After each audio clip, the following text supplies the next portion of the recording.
जय हिंद बच्चों मैं अजय कुमार वाराणसी उत्तर प्रदेश से आपके अपने चैनल नव शिक्षण पे स्वागत करता हूं।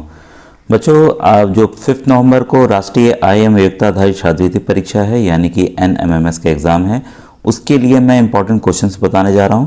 और जो अन्य राज्यों के बच्चे जिनकी बाद में है उनके लिए भी यह वीडियो बेहद इंपॉर्टेंट है, क्योंकि मैं हर एक वीडियो में बताता हूं कि सेट और मैट यही हर एक राज्य का पैटर्न है और इसी पैटर्न पे परीक्षाएं आपकी बच्चों होती हैं। तो जो भी वीडियो है बच्चों आप सभी राज्यों के बच्चों के लिए लाभदायक है। और दूसरी बात ये बच्चों की व्हाट्सएप ग्रुप बना हुआ है जिसमें 7000 बच्चे जुड़ के फ्री में तैयारी कर रहे हैं, तो आप भी बच्चों जुड़ सकते हैं। डिस्क्रिप्शन में आपको बच्चों लिंक मिल जाएगा। तो जैसे ये ग्रुप बस फुल होने वाला है तो मैं नया ग्रुप भी बच्चों बना दूंगा और प्लेलिस्ट भी बच्चों आपको डिस्क्रिप्शन में मिल जाएगी। अगर जो नए बच्चे देख रहे हैं पुराने वीडियोस देखना चाहते हैं तो वो बच्चों अलग अलग मैंने मैथ की अलग बनाई हुई है, मानसिक योग्यता की अलग, गणित की अलग बनाई हुई है और आपकी विज्ञान साइंस की अलग बनाई हुई है, सोशल स्टडीज़ यानी कि सामाजिक अध्ययन की अलग बनाई हुई है, जिसमें भूगोल इतिहास के भी प्रश्न आप लोग अलग अलग देख सकते हैं।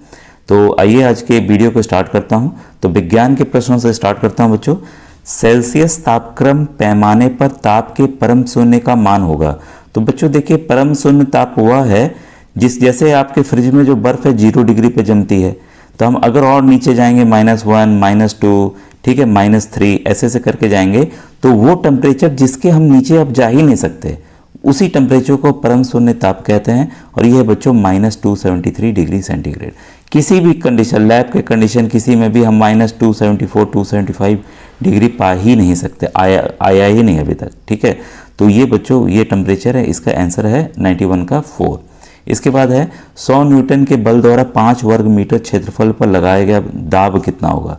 तो आपको पता है बच्चों दाब यानी कि प्रेशर बराबर क्या होता है, force upon area. Force upon area मतलब बल बटा क्षेत्रफल। ठीक है, तो आपका बल कितना है 100 न्यूटन और आपका क्षेत्रफल कितना है 5 काट दीजिए, कितना आ गया 20। तो 20 न्यूटन प्रति मीटर इसका बच्चों आंसर होगा। तो सिंपल फॉर्मूला बेस था।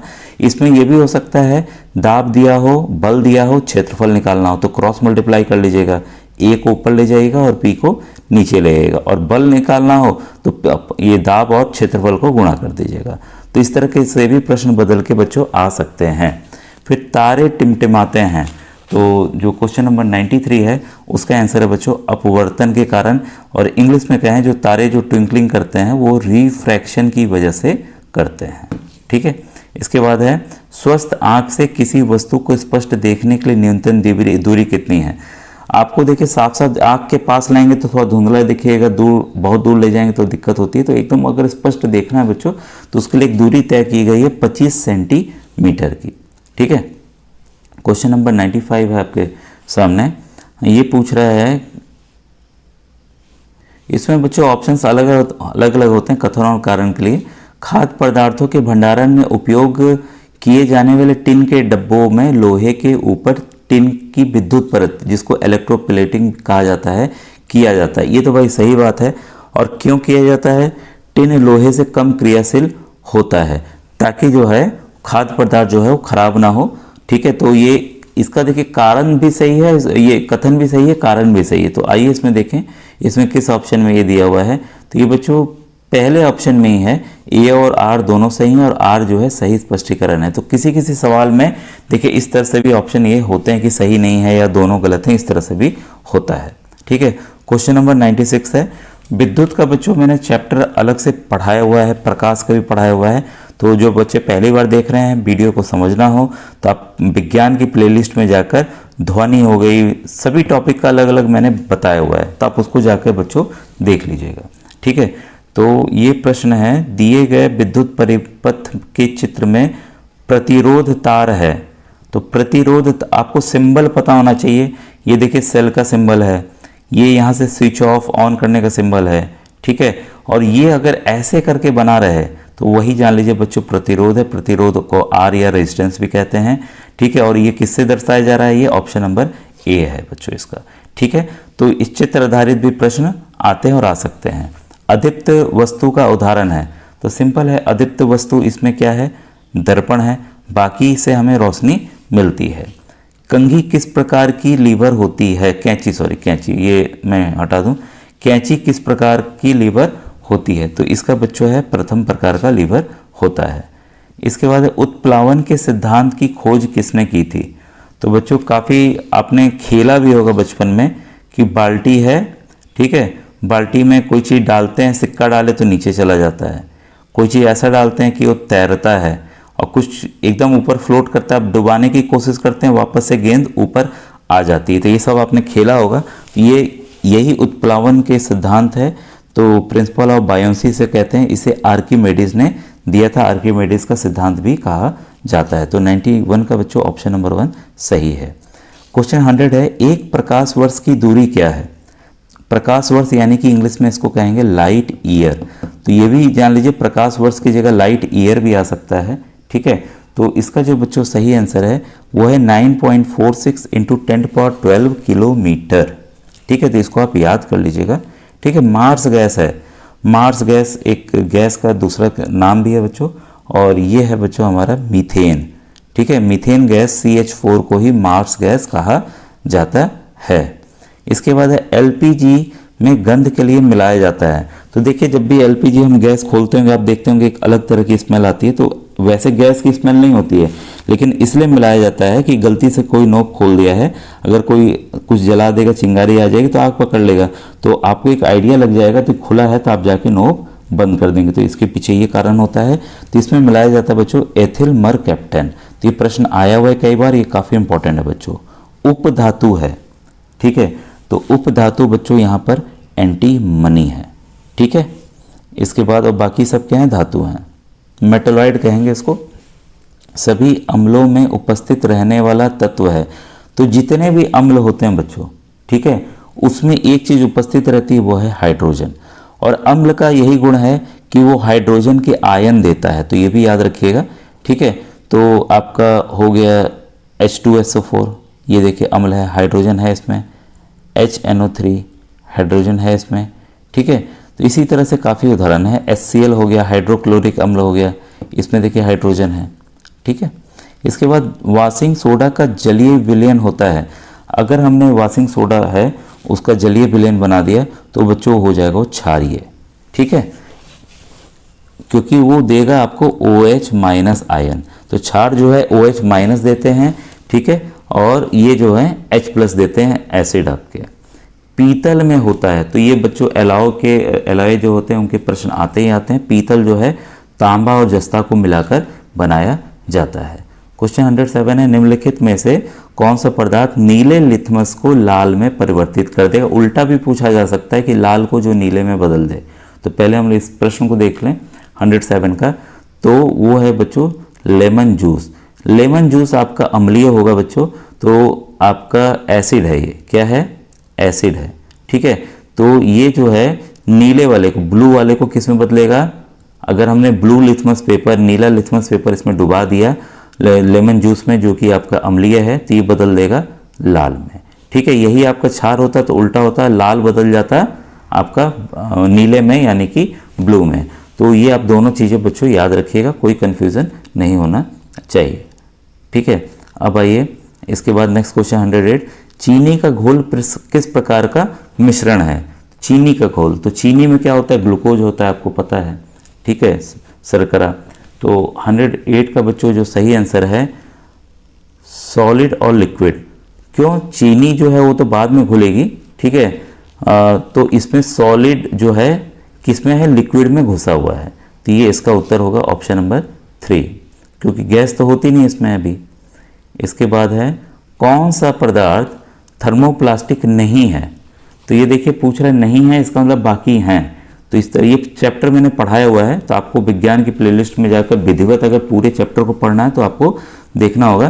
तो ये मेलेमाइन है बच्चों, ल है मेलेमाइन, ठीक है। वो थर्मोप्लास्टिक नहीं है, मतलब कि थर्मोप्लास्टिक को ऐसे समझिए, इसको पिघला के वापस से हम प्लास्टिक नहीं बना सकते हैं, ठीक है। PVC को बना सकते हैं, पॉलीथीन को बना सकते हैं, पॉलीस्टायरीन को बना सकते हैं, तो ये सब थर्मोप्लास्टिक के उदाहरण हैं। इसके बाद है जल हिमांक और क्वाथनांक बिंदु क्रमशः होता है। तो बच्चों फ्रीजिंग पॉइंट और बॉइलिंग पॉइंट, जिस पे जम जाए पानी और जिस पे खौल जाए, ठीक है। तो ये आप सबको पता होगा, 0 डिग्री तापमान पे बर्फ जमती है और 100 डिग्री पे वो उबलने लगता है। तो 110 का ऑप्शन 2 बच्चों सही है, ठीक है। 111 है 5 जून किस दिन के रूप में मनाया जाता है। तो 111 का बच्चों ऑप्शन नंबर 2 जो है विश्व पर्यावरण दिवस जो है 5 जून को मनाया जाता है। तो ये काफ़ी इंपॉर्टेंट प्रश्न है। मलेरिया परजीवी को नष्ट करने में प्रयुक्त औषधि है। तो काफ़ी बार आता है कि किस पेड़ की छाल से किया जाता है, कौन सी दवा इस्तेमाल होती है। तो काफ़ी बार मैंने बताया भी हुआ है। ये दवा जो है वो क्लोरोक्विन है जो कि परजीवी को नष्ट करती है। ठीक है, तो दिशा निर्देश पढ़ लीजिए इसके। इसमें यदि कथन कारण दोनों सत्य हैं, कथन कारण सही व्याख्या करता है तो 1 है, फिर 2 है, फिर 3 है, फिर 4 है। तो आइए हम पढ़ें इसमें क्वेश्चन नंबर 113 के लिए। इसमें है प्रदूषण हमेशा मानवीय गतिविधियों के कारण होता है। तो ऐसा नहीं है, कई बार प्राकृतिक गतिविधियों के कारण भी होता है। जैसे आपका कहीं ये लावा निकलने लगे उसमें से, वॉल्केनो में से, ठीक है, और कारण क्या है, प्रदूषण संदूषण से अलग नहीं है, तो ये भी गलत है। तो ये इसका ऑप्शन बच्चों 113 का इसलिए चौथा ऑप्शन सही है। फिर है क्वेश्चन 114, निम्नलिखित में से कौन कार्बनिक यौगिक है। तो बच्चों देखिए सोडियम क्लोराइड नहीं है, जल नहीं है, अमोनियम सल्फेट नहीं है, क्लोरोफॉर्म है जिसे आपको नाक में सूंघा करके आपको बेहोश किया जाता है, वो कार्बनिक यौगिक है। मुझे जो फॉर्मूला याद आ रहा है इसका CCl4 है बच्चों। ठीक है, तो आप में नहीं आएगा, ऐसे एक आइडिया के लिए बता दिए कि आपको ध्यान रहे। सिंकोना को के किस भाग को मलेरिया की दवा बनाई जाती है। देखिए अभी मैंने बताया था क्लोरोक्विन है। तो सिंकोना पेड़ है जिसकी उसके छाल को बच्चों इस्तेमाल करके दवा बनाई जाती है। तो देखिए इसका भी उत्तर आपको यहाँ पे मिल गया है। क्वेश्चन 116 है, मूल रोम पाई जाती है। तो मूल रोम बच्चों जड़ों में पाई जाती है। मूल रोम का कार्य क्या होता है, पानी को सोखकर ऊपर पहुँचाना। ठीक है, किस विटामिन की कमी से रुधिर का थक्का बनना प्रभावित होता है। तो वो है बच्चों विटामिन के। ठीक है, बाकी का आपको पता है, रिकेट्स होता है, इससे आपका नाइट ब्लाइंडनेस होता है, रात में रतौंधी हो जाती है, बी से बेरी होता है, और भी कई बीमारियां होती हैं। क्वार्सिरकर रोग किस कमी के कारण होता है। तो 118 का बच्चों सही आंसर है प्रोटीन की कमी से। किस रुधिर वर्ग में प्रतिजन अनुपस्थित होता है। तो 119 का आंसर है बच्चों 4 यानी कि O ब्लड ग्रुप। ठीक है, रोहू का संबंध है। तो रोहू क्या है ये आपको पता होगा, एक तरह की मछली है। तो मछली का नाम दे दिया है, यहाँ मछली ना देकर।